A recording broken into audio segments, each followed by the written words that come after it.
सगळी आरक्षण काय चाललंय महाराष्ट्रामध्ये।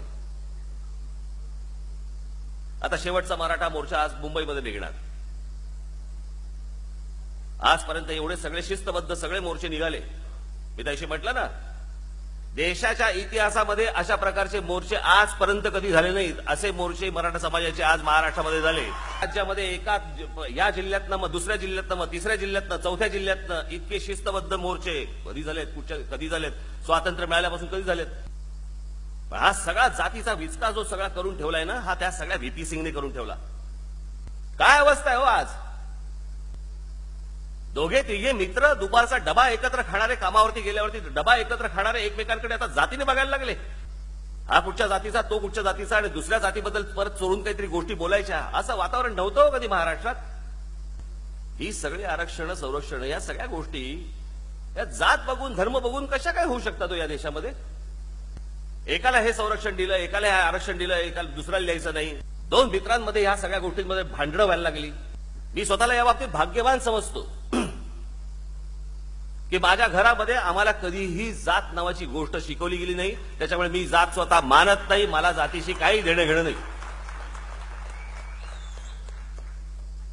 आणि जर समजा तुम्ही माझे सहकारी असाल तर तुम्ही देखील जात मानता कामा नये, अजिबात मानता कामा नये। डॉक्टरकडे जाताना विचारता का नाही जात कुठची आहे, काय विचारतो आपण, डॉक्टर चांगला आहे का।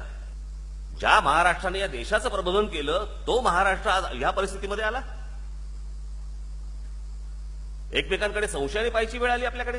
काय करायचं, काय ठरवलंय आपण आपल्या आपल्या महाराष्ट्राचा, आपण काय उत्तर प्रदेश बिहार करायचंय का। हे इथे अनिल शुद्रे बसलेत, कुठे आहेत, हे इथे बसलेत। एकदा उत्तर प्रदेशमध्ये गेले होते, तिथे फिरत असताना एका ढाब्यावरती गेले। आपला साधा ढाबा, चहा सांगितला, चहा मागवला, चहा मागवल्यानंतर त्या ढाब्याचा जो कोणी मालक होता तो बाहेर आला आणि अनिल शुद्रेंना पहिला प्रश्न विचारला, कौन से जात से हो। हे महाराष्ट्रात वातावरण आणायचं आपल्याला।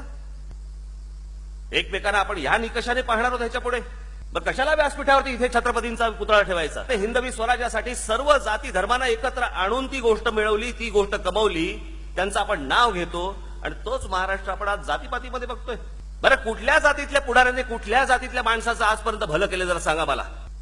का पैसेवाल्या दलित पुढाऱ्यांनी कोणी दलित बांधवांचं काही भलं केलंय का, पैसेवाल्या कुठच्या मराठा पुढाऱ्यांनी कुठच्या मराठा समाजाचं भलं केलंय का, पैसेवाल्या कुठच्या ब्राह्मण समाजातल्या कुठच्या माणसांनी कुठच्या ब्राह्मणांचं भलं केलंय, कोणी काय नाही करत हो। हे निवडणुकांसाठी सगळे जातीचा वापर करून घेतील, परत तुम्हाला बाजूला सारतील, परत तुम्हाला बाजूला सारतील। मी काय बोलतोय लक्षात ठेवा, पुढे तुम्हाला लक्षात येईल ते।